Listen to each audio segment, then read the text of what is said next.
মানুষের বাক ব্যক্তি স্বাধীনতাকে তিনি স্তব্ধ করে দিলেন বন্দুকের নলের। এরপর 9 বছর আপসীন সংগ্রাম, অবিচ্ছিন্ন সংগ্রামী স্রোতধারায় বিজয়ী করেছিলেন সংগ্রাম। ছাত্র জনতার সেই আন্দোলনের মূর্ত প্রতীক ছিলেন, মূল প্রেরণা ছিলেন। এরপর বারবার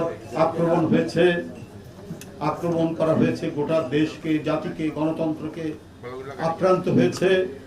এদেশের বহু পথ এবং মতের রাজনীতি আক্রান্ত করা হয়েছে বেগম খালেদা জিয়াকে।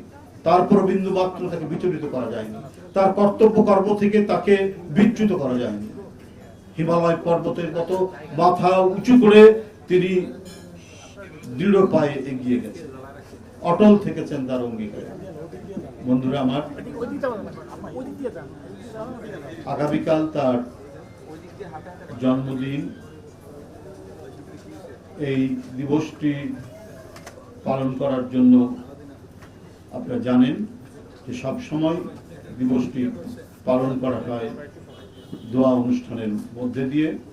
আমরা আগামীকাল ঢাকা সহ সারা দেশে দলীয় কার্যালয়গুলোতে দোয়া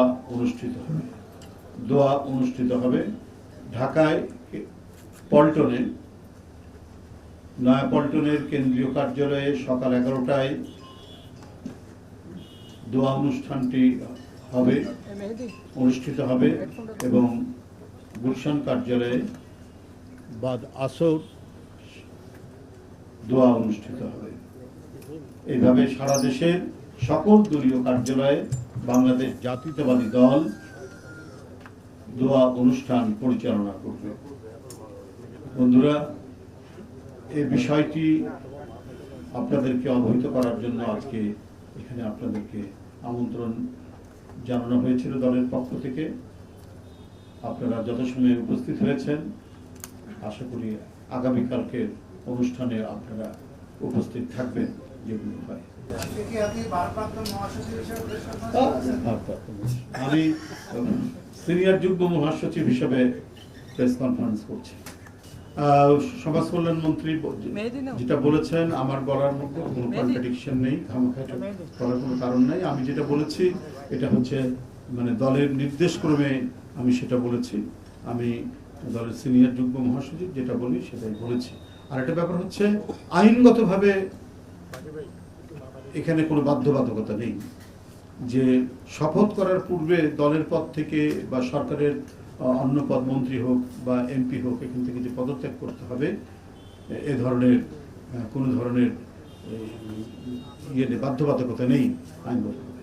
কিন্তু যেহেতু উনি দলের মহাসচিব, কালকে দলের মনোনীত রাষ্ট্রপতি তিনি হয়েছেন, মানে রাষ্ট্রপতির মনোনয়ন পেয়েছেন দলের পক্ষ থেকে। এই কারণে তিনি মনে করেছেন নৈতিক কারণে তিনি দল থেকে পদত্যাগ করবেন। এই হিসাবে তিনি পদত্যাগ করেছেন, যেটি দলের যে নির্দেশ, সেই নির্দেশ অনুযায়ী আমি আপনাদের কালকে বলেছি। এটাই হলো ঠিক। আমি যেটা বলেছি সেটাই ঠিক।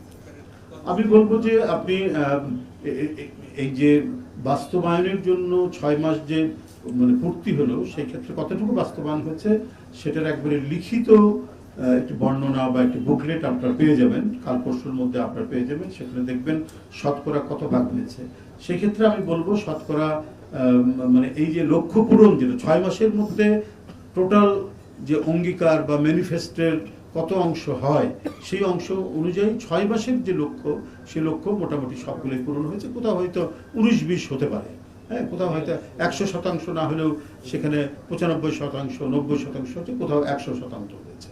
আপনার এই ধরুন 6 মাসের মধ্যে আমরা কতটুকু দিতে পারি, কি বলে ফ্যামিলি কার্ড দিতে পারি, কৃষক কার্ড দিতে পারি, কত কিলোমিটার আমরা খাল খনন করতে পারি, এগুলো সম্পূর্ণ স্ট্যাটিস্টিক্স আপনাদের হাতে আপনারা পৌঁছে যাবে। তো আমি আপনাদের বলবো যে এটি 6 মাসের যে লক্ষ্য, সেই লক্ষ্যটা অধিকাংশ যে কর্মসূচি, সেই কর্মসূচিগুলো যেটি আমাদের ম্যানিফেস্টোতে যেটি উল্লেখ আছে, যেটি অঙ্গীকার করা হয়েছে নির্বাচনের প্রাক্কালে, সেগুলো অধিকাংশই পূরণ হয়েছে। এবং এটা কারণ সরকার তো 6 মাসের মধ্যে একটা প্রস্তুতি নিতেও তো একটা সময় লাগে। প্রস্তুতি পর্ব বা কর্মসূচিগুলো জোরালো গতিতে এগিয়ে নিয়ে যাওয়ার জন্য যে একটা রান আপ করতে হয়, সেই রান আপের সময় যায় 6 মাস 1 বছর।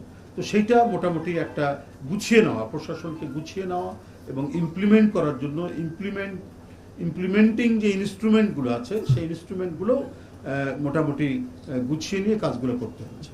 তো সুতরাং আপনি দেখবেন যে এর পরবর্তী 6 মাস আরও জোরালোভাবে এটা অ্যাক্সেলারেট হবে এবং এটা ত্বরান্বিত হবে এবং কর্মসূচিগুলো সফল বাস্তবায়ন হবে।